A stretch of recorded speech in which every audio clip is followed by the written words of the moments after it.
नमस्कार दोस्तों, आज बात करेंगे 1990 से 2000 तक के उस दौर की जब कांग्रेस का शासनकाल में हिंदुओं पर कई सारी आपदाएं आने लगी थी। एक तरफ 5 लाख कश्मीरी पंडितों को मार काट कर भगाया जा रहा था, तो दूसरी तरफ हिंदुओं को राम मंदिर के लिए संघर्ष करना पड़ रहा था। उन पर गोलियां बरसाई जा रही थी। तो आइए दोस्तों, आज के इस वीडियो को शुरू करते हैं और उस दौर की सारी घटनाओं को डिकोड करते हैं और जानते हैं कि आखिर कैसे कांग्रेस ने देश को दिया सबसे बड़ा धोखा। नमस्कार दोस्तों, मैं समीक्षा कपूर और आप देख रहे हैं प्रलय टीवी। सब्सक्राइब कीजिए प्रलय टीवी चैनल को और बेल आइकन दबाएं लेटेस्ट न्यूज अपडेट के लिए। चलिए दोस्तों, सबसे पहले हम इस दौर की उस दर्दनाक दास्तान के बारे में बात कर लेते हैं जिसे आज 30 साल बाद भी भारत की धर्मनिरपेक्षता सेक्युलरिज्म पर एक तमाचे के रूप में देखा जाता है। और ये तमाचा भारत के लोकतंत्र और पर तब पड़ा था जब कश्मीर में सरेआम 5 लाख पंडितों का नरसंहार हुआ था। आतंकवादियों ने सैकड़ों अल्पसंख्यक कश्मीरी पंडितों को मौत के घाट उतार दिया था। कई महिलाओं के साथ सामूहिक दुष्कर्म करके उनकी हत्याएं कर दी गई थीं। उन दिनों कितने ही लोगों के आए दिन अपहरण करके मार पीट की जाती थी। पंडितों के घरों पर पत्थरबाजी, मंदिरों पर हमले लगातार हो रहे थे। घाटी में उस समय कश्मीरी पंडितों की मदद के लिए कोई नहीं था, ना तो पुलिस, ना प्रशासन, ना कोई नेता और ना ही कोई मानव अधिकार के लोग।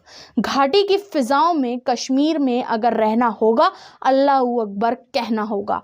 कश्मीर बनेगा पाकिस्तान के नारे गूंज रहे थे। इन सब के कारण कश्मीर में एक बेहद जहरीला वातावरण उत्पन्न हो चुका था जो हिंदुओं के लिए बिल्कुल भी सुरक्षित नहीं था। इस पूरी घटना का एक दुखद पहलू ये भी था कि जब ये पूरा वाकया हो रहा था तो उस समय केंद्र में बैठी राजीव गांधी सरकार ने कोई कार्रवाई नहीं की। अगर सरकार चाहती तो सेना द्वारा इस मामले को तुरंत नियंत्रित कर सकती थी, लेकिन अपने मुस्लिम वोट बैंक के लालच में उन्होंने बेशर्मी दिखाते हुए चुपचाप बैठना ही उचित समझा। कश्मीर में हुई इस भयानक त्रासदी के एक बात पूरी तरह से साफ हो गई थी कि भारत का हिंदू अब भी मुगल काल में ही जी रहा था। उसके पास ना तो खुद की सरकार थी और ना ही कोई मौलिक अधिकार थे। कश्मीरी पंडितों के इस दर्दनाक नरसंहार के कारण 5 लाख पंडितों ने भारत के दूसरे हिस्सों की तरफ पलायन किया, जो 20वीं सदी का सबसे बड़ा घटना थी। इस घटना के बाद कांग्रेस का हिंदू विरोधी चेहरा भी जनता के सामने आ चुका था, जिसे कांग्रेस भी अपने फायदे के लिए बखूबी इस्तेमाल कर रही थी। और जब देश के हिंदू संगठनों ने राम मंदिर निर्माण के लिए आवाज उठाई तो उनकी आवाजों को सख्ती से दबा दिया गया। अपने ही देश में लगातार अपमान झेल रहा हिंदू अब किसी भी कीमत पर मंदिर बनाना चाहता था, जिसका बीड़ा राष्ट्रीय स्वयं सेवक संघ ने उठा रखा था। मंदिर निर्माण के लिए संघ और उसके दूसरे संगठन जमीनी स्तर पर काम कर रहे थे।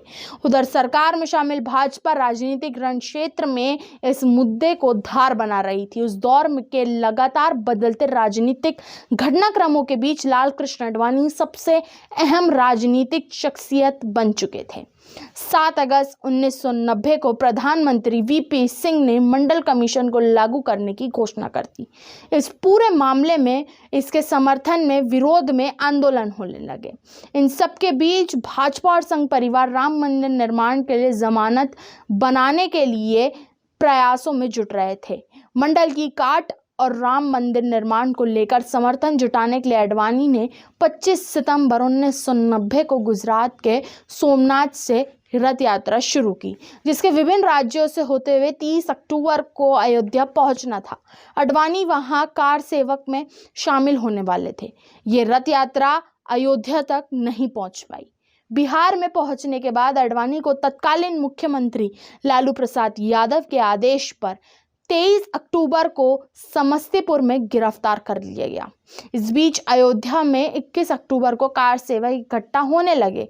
30 तारीख को आचार्य वामदेव, महंत नृत्य गोपाल दास और अशोक सिंहल की अगुवाई में कार सेवक विवादित स्थल की ओर कूच करने लगे। उन्हें बाबरी मस्जिद के पास पहुंचने से रोकने के लिए मुख्यमंत्री ने गोली चलाने की आज्ञा दे दी थी। कई कार सेवक मारे गए। प्रत्यक्षदर्शियों के अनुसार कोठरी बंधुओं ने बाबरी मस्जिद पर भगवा झंडा फहरा दिया था। 2 नवंबर को कार सेवकों ने फिर विवादित स्थल की ओर पहुंचने की कोशिश की। इस बार फिर सरकार ने गोलियां चलवाईं और कई कार सेवक मारे गए। इसके बाद आया साल 1992, जो कई मायनों में अच्छा था और कई मायनों में बुरा भी था। अच्छा इसलिए था क्योंकि इस साल में सदियों से सोए हिंदू समाज ने बाबरी विध्वंस के रूप में अपनी धधकती ज्वाला का एक दृश्य दिखाया था, और बुरा इसलिए था क्योंकि इस दौर में कांग्रेस पर और वामपंथियों की मिलीजुली सरकारों ने कई बेकसूर राम भक्तों को सड़कों पर गोलियों से छलनी कर दिया। एक धक्का और 2 बाबरी मस्जिद तोड़ दी गई। जय श्री राम के नारों के साथ हजारों कार सेवकों ने सैकड़ों साल पुरानी श्री राम जन्मभूमि पर बनी अवैध मस्जिद के ऊपर एक जोरदार हमला करके उसे जमींदोज कर दिया। यह हिंदू राष्ट्रवादी पार्टी बीजेपी की 6 साल के उस अभियान का नतीजा था, जिसमें वो मस्जिद को तोड़कर उसकी जगह पर मंदिर बनाना चाहते थे। अगले ही दिन सारा देश दंगों की मार झेलने लगा। मुस्लिम पक्षकारों ने मस्जिद विध्वंस को एक दंगे का स्वरूप दे दिया था। देखते ही देखते दंगों ने और भी ज़्यादा भयावह रूप ले लिया। कहीं बसों में बैठे लोगों को जिंदा जला डाला गया, तो कहीं छोटे मोटे बच्चों के हाथों में एसिड की बोतलें थमा दी गई और चारों ओर भीषण विभीषिका फैला दी गई। बाबरी मस्जिद विध्वंस का असर पाकिस्तान में भी देखने को मिला, जहां 7 दिसंबर के दिन 30 हिंदू मंदिरों को तोड़े जाने की घटनाएं सामने आई थीं तथा लाहौर में एयर इंडिया के दफ्तर पर हमला हुआ और भारत विरोधी नारे लगाए गए। दंगों से सबसे अधिक प्रभावित मुंबई हुआ, जहां लगभग 900 लोग मारे गए और पुलिस पर हिंदुओं का पक्ष लेने का आरोप भी लगा। लेकिन गुजरते समय में दंगे थम गए और अयोध्या में उस मस्जिद की जगह मंदिर निर्माण के अभियान ने अपनी गति खो दी। बीजेपी को उम्मीद थी कि मंदिर का मुद्दा उनके पक्ष में हिंदू मतदाताओं को गोलबंद कर देगा, जिससे वो सत्ता में आ सकेंगे। एक बार फिर ऐसा ही हुआ। भारतीय जनता पार्टी के वरिष्ठ नेता लालकृष्ण आडवाणी ने सोमनाथ से राम रथ यात्रा निकालकर राजनीतिक तूफान खड़ा किया। 1991 में कांग्रेस दिल्ली में सत्ता में वापस आ गई और पीवी नरसिम्हा राव प्रधानमंत्री बने। लेकिन राम मंदिर आंदोलन के चलते उत्तर प्रदेश में पहली बार कल्याण सिंह के नेतृत्व में बीजेपी की सरकार बनी। कल्याण सिंह ने सुप्रीम कोर्ट में हलफनामा देकर मस्जिद की सुरक्षा का वादा किया, जिसके चलते अदालत ने विश्व हिंदू परिषद को संकेतक कार सेवक की अनुमति दे दी।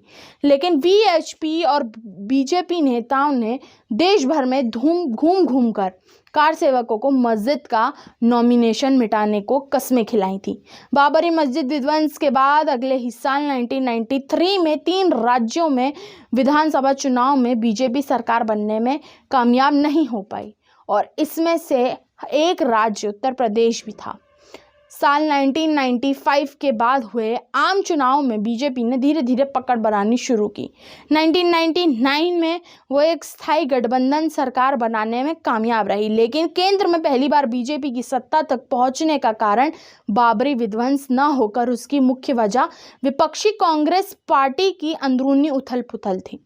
वास्तव में इस राजनीतिक उथल पुथल की शुरुआत तभी हो गई थी जब देश के प्रधानमंत्री राजीव गांधी की मौत हुई। 84 से 89 तक देश के प्रधानमंत्री रहे राजीव गांधी 1991 को एक आतंकी हमले में अपनी जान गंवा बैठे। तमिलनाडु के श्री पोरबंदर में लिट्टे के आतंकवादियों ने 21 मई 1991 को एक आत्मघाती धमाका कर पूर्व प्रधानमंत्री राजीव गांधी की हत्या कर दी। इस आत्मघाती हमले में राजीव गांधी के साथ 18 और लोग भी शामिल थे। यह हादसा तब हुआ जब राजीव गांधी ने अपनी मां इंदिरा गांधी की प्रतिमा पर माला अर्पण किया और स्टेज की ओर बढ़ रहे थे। इसके बाद वो तमिलनाडु कांग्रेस कमेटी द्वारा अरेंज की गई एक जीप में एक वीडियोग्राफर के साथ पहले स्टेज पर पहुंचे, जहां वो प्रशंसकों से मिल रहे थे। जब वो स्टेज के समीप जाने लगे तभी 30 साल की एक नाटी, काली और गठीली लड़की चंदन का एक हार लेकर भारत के पूर्व प्रधानमंत्री राजीव गांधी की तरफ बढ़ रही थी। जहां सिक्योरिटी ने तो उसे रोका, पर राजीव गांधी के कहने पर जब वो आगे आई तो जैसे ही वो उनके पैर छूने लगी और झुकी, कानों को बहरा कर देने वाला एक धमाका हुआ और राजीव गांधी समेत 18 और लोगों की मौत हो गई। कई लोग घायल हुए, इसके साथ उनका अध्याय भी वहीं समाप्त हो गया। आपको ये बता दें कि देश का 9वां लोकसभा केवल 16वें महीने में भंग हो गया और फिर से देश को 1991 में चुनाव का मुंह देखना पड़ा। पहले राउंड की वोटिंग हुई, तभी तमिलनाडु के श्रीपेरुंबंदर में पूर्व प्रधानमंत्री राजीव गांधी की एक जनसभा के दौरान हत्या कर दी गई। चुनाव में किसी भी दल को बहुमत नहीं मिला। फिर एक बार फिर दलों का संयोग से कांग्रेस ने पीवी नरसिम्हा राव के नेतृत्व में केंद्र में सरकार बनाई। नरसिम्हा राव को राम मंदिर मामला विरासत के रूप में मिला था। 91 के चुनाव ऐसे माहौल में हुए जब मंडल कमीशन का मुद्दा और राम मंदिर मामला देश की राजनीति की दिशा तय कर रहे थे। इस समय ध्रुवीकरण की राजनीति शुरू हो गई थी। वीपी सिंह की सरकार में मंडल कमीशन की सिफारिशें लागू की गई और ओबीसी को 23% आरक्षण दिया गया। इसके बाद देश भर में स्वर्णों को आंदोलन शुरू हो गया। वहीं अयोध्या में बाबरी मस्जिद का भी विवाद का विषय बन चुका था। बड़ी संख्या में स्वर्ण भी इस आंदोलन से जुड़ गए। मंदिर मुद्दे को लेकर देश के कई हिस्सों में हिंसा बढ़ी। भारतीय जनता पार्टी में चुनाव में मंदिर मुद्दे को प्रमुखता दी गई। राज्यों में बीजेपी को सफलता मिलनी शुरू हो गई। राम मंदिर मुद्दे पर सवार बीजेपी की सरकार उत्तर प्रदेश, मध्य प्रदेश, राजस्थान और हिमाचल प्रदेश में बन गई। इस माहौल में नेशनल फ्रंट को किनारे करते हुए कांग्रेस ने लेफ्ट पार्टियों के साथ सरकार बनाने का फैसला ले लिया। 20 मई को पहले चरण के मतदान हुए थे कि तमिलनाडु में एक रैली के दौरान पूर्व प्रधानमंत्री राजीव गांधी की हत्या कर दी गई। इसके बाद बाकी बचे 2 चरणों के मतदान 12 और 15 जून के लिए पोस्टपोन कर दिए गए। इस बार अब तक ये सभी लोकसभा चुनाव में सबसे कम वोटिंग हुई। राजीव गांधी की हत्या के पहले हुए मतदान में कांग्रेस की हालत खराब थी, लेकिन इसके बाद फिर कांग्रेस ने वापसी करी और इसके साथ ही आम चुनाव में कांग्रेस को 244 सीटें मिली। 120 सीटों के साथ भारतीय जनता पार्टी दूसरे नंबर पर रही। उसी मंदिर मुद्दे का फायदा मिला। वहीं जनता दल को 63 सीटें और सीपीएम को 36 सीटें हासिल हुई। तो दोस्तों, ये था 1990 से 2000 के बीच कांग्रेस का वो काला दौर जिसमें देश को कश्मीरी नरसंहार और कार सेवकों पर हमले जैसी हिंदू विरोधी घटनाओं को देखा। इस पूरे समय काल में कांग्रेस का हिंदू विरोधी चेहरा भी खुलकर सामने आया और देश के हिंदुओं को एक बार फिर मुगल काल की त्रसादियां भी याद आने लगी और इस तरह देश को कांग्रेस पार्टी ने देश को एक बार फिर धोखा दिया। तो दोस्तों, आज की वीडियो में सिर्फ इतना ही। आप देखते रहिए प्रलय टीवी।